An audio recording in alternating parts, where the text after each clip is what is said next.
결론부터 말씀드릴게요. 장미란 선수가 유퀴즈에 나와서 했던 인터뷰 내용에 그 정답이 있습니다. 스포츠의 목적은 상대를 이기는 것이죠. 그렇기 때문에 일반적으로 경기를 하면 상대가 못하길 바랍니다. 2000년대 당시 여자 역도 세계 신기록을 갖고 있던 중국의 무샹샹을 바라보며 장미란 선수도 늘 그런 생각을 해왔었다고 해요. 제발 못해라 못해라. 그런데 어느 날 남의 불행을 바라는 그런 자신의 모습이 너무 부끄럽게 느껴져서 생각을 바꾸기로 했답니다. 무샹샹아, 너가 그동안 열심히 준비해온 거 시합에서 모두 보여줘라. 나도 내가 준비해온 거 최선을 다할 테니. 결국 그날의 세계선수권대회 우승은 장미란 선수에게 돌아갔고, 그날 저녁 장미란 선수는 처음으로 설레임이라는 감정 때문에 잠을 이루지 못했습니다. 바로 이 생각 때문이었죠. 내가 정말로 좋은 승부를 했구나.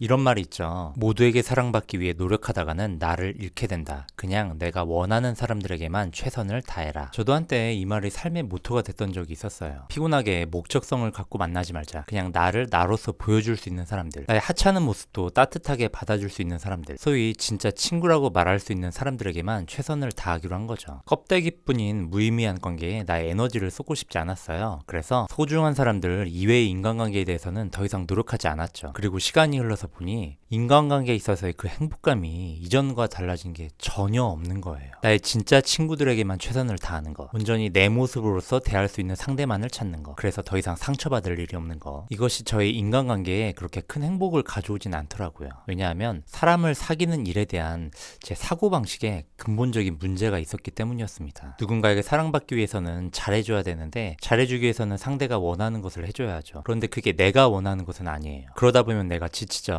나를 잃어가게 돼요. 그래서 어느 시점에 노력을 멈추게 됩니다. 관계를 중단하죠. 그리고 더 이상 노력하지 않아도 되는 상대를 찾게 됩니다. 그들이 나의 진짜 친구인 거죠. 나에게 그런 친구들이 있다는 것은 당연히 행복하고 복받을 만한 일인데, 그런 친구들을 한 달에 몇 번이나 만나죠? 지난 한 달 동안 여러분이 만났던 인간관계를 떠올려 보세요. 그게 여러분의 현재 인간관계의 평균일 겁니다. 그러면 여러분의 소중한 사람들은 그 인간관계에서 몇 번이나 있었나요? 저의 경우로는 저의 평균적인 인간관계에서 억지 노력을 하지 않아도 되는 친구들의 관계가 한 10% 정도 됐을까요? 그러니까 웃긴 게, 그런 친구들을 매주 한 번씩 만난다고 하더라도 한 달 중 26일은 그렇지 않은 관계에 있는 사람들과 매일 부딪힌다는 거예요. 왜냐하면 현재 나에게 펼쳐지고 있는 인간관계의 90%는 그렇지 않은 사람들이 차지하고 있으니까요. 10번의 만남 중에 한 번만 행복하고 나머지 9번은 행복하지 않다면 이 상황을 행복하다고 할 수 있을까요? 적어도 베스트는 아니잖아요. 더구나 좋아하는 사람만 챙기고 그렇지 않은 사람은 버리는 방식은 이 상황을 더 고착화시킬 뿐이죠. 그래서 저에게는 제가 원하는 관계에 있는 사람들에게만 최선을 다하는 상황이 결과적으로는 제 행복의 절대적인 크기를 줄여버리는 상황처럼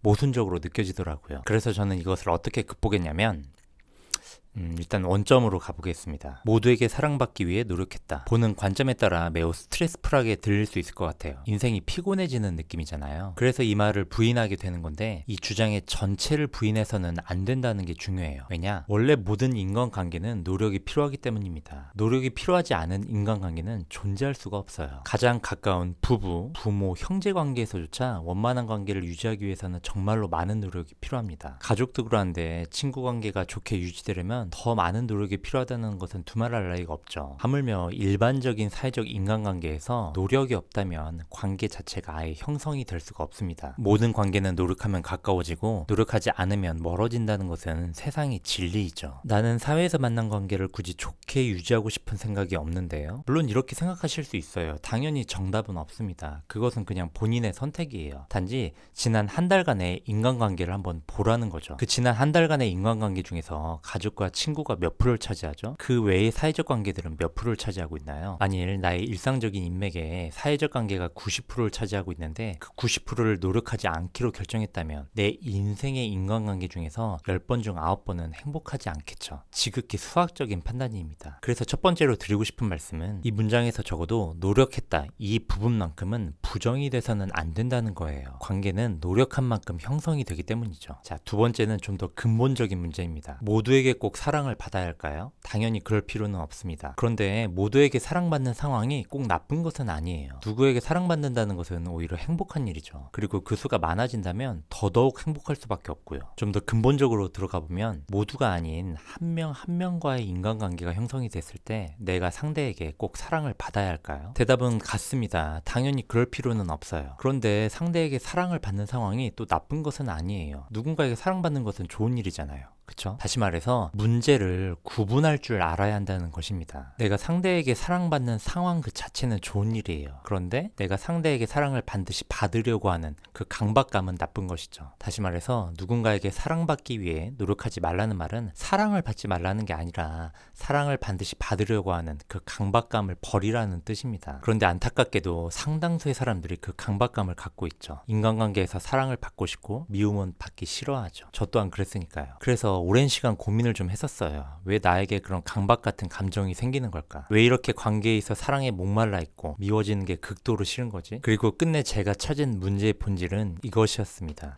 제가 저의 존재 가치를 인간관계를 근간으로 두고 있더라고요. 누군가에게 사랑받으면 내 가치가 올라가고 사랑받지 못하면 가치가 떨어지는 듯한 느낌이 근본적인 문제였던 것이죠. 이러한 감정이 심리의 밑바탕에 깔리게 되면 되게 골치 아픈 상황으로 흘러갑니다. 사람은 보통 좋은 것보다 나쁜 것에 더 집착하는 경향이 있거든요. 그래서 누군가에게 사랑받기 위해서보다 누군가에게 미움받지 않기 위해서에 더 집착하게 되죠. 이러니 인간관계의 기본적인 마인드에 부정적인 생각이 자리 잡을 수밖에 없죠. 그럼 관계는 당연히 스트레스가 될 수밖에 없고 결국 더 이상 노력하지 않는 관계 자체를 포기하는 상황에 이르게 되는 것입니다. 그래서 제가 찾은 해결책은 인간관계와 상관없이 그냥 나의 가치를 올리자였습니다. 내 가치에 대한 나의 믿음이 부족해서 생긴 문제였기 때문이죠. 내 가치에 대한 믿음이 커지면 다른 이들의 평가가 중요하지 않게 돼요. 휘둘리지 않게 되죠. 누군가가 나를 미워하고 사랑하고 이런 것들이 나의 가치와는 아무런 상관이 없으니까요. 그건 단지 그들의 생각일 뿐이고 나의 가치는 세상에서 어느 누구보다 내가 제일 잘 알고 있으니까요. 그러면 신기하게도 모든 관계의 중심이 내 중심으로 이동하게 됩니다. 내 주도적인 관계가 형성이 되는 거예요. 왜냐하면 더 이상 상대에게 아쉬울 게 없으니까요. 그런데 여기서 정말로 놀라운 한 가지가 뭐냐면 상대에게 사랑받기 위해서가 아니라 상대의 존재 자체를 위해서 그냥 잘해주고 싶은 진심의 마음이 생겨나는 시점이 바로 상대에게 아쉬울 게 없을 때라는 점이에요. 이것을 깨닫는데 정말로 오랜 시간이 걸렸던 것 같습니다. 상대를 위한 진심의 마음은 당연히 상대에게 감동을 선사합니다. 그러면 당연히 상대에게서 사랑을 받게 되죠. 그리고 그게 모두에게 퍼지게 되면 결과적으로 모두에게 사랑을 받게 됩니다. 인간관계에 대한 고민이었는데 실제로는 내 가치에 대한 믿음이 부족해서 생긴 근본적인 문제였던 것입니다. 나의 가치를 나 스스로 인정할 수 있을 때 비로소 상대를 목적이 아닌 상대 자체로 바라볼 수 있는 것 같아요. 그러면 관계에 지쳐서 나를 잃어버릴 일도 없죠. 왜냐하면 이 관계를 좋게 만들려고 하는 나의 노력이 억지가 아닌 진심이기 때문입니다. 나의 능력이 상대보다 떨어지면 매 경기를 할 때마다 상대가 못하길 바랄 수밖에 없어요. 그러면 당연히 매 경기가 스트레스가 될 수밖에 없습니다. 상대의 능력에 따라 이 시합이 결정돼 버리니까요. 그러나 나의 능력이 상대보다 높아지면 상대가 어떤 경기 결과를 보이든 나에게 아무런 영향이 없게 됩니다. 그리고 신기하게도 그때야 비로소 경쟁자인 상대를 진심으로 응원하는 마음도 생겨나게 되죠. 좋은 승부란 바로 이러한 상황에서 이루어지게 됩니다. 설렘이란 좋은 승부를 한 사람만이 느낄 수 있는 감정이죠. 인간관계도 마찬가지입니다.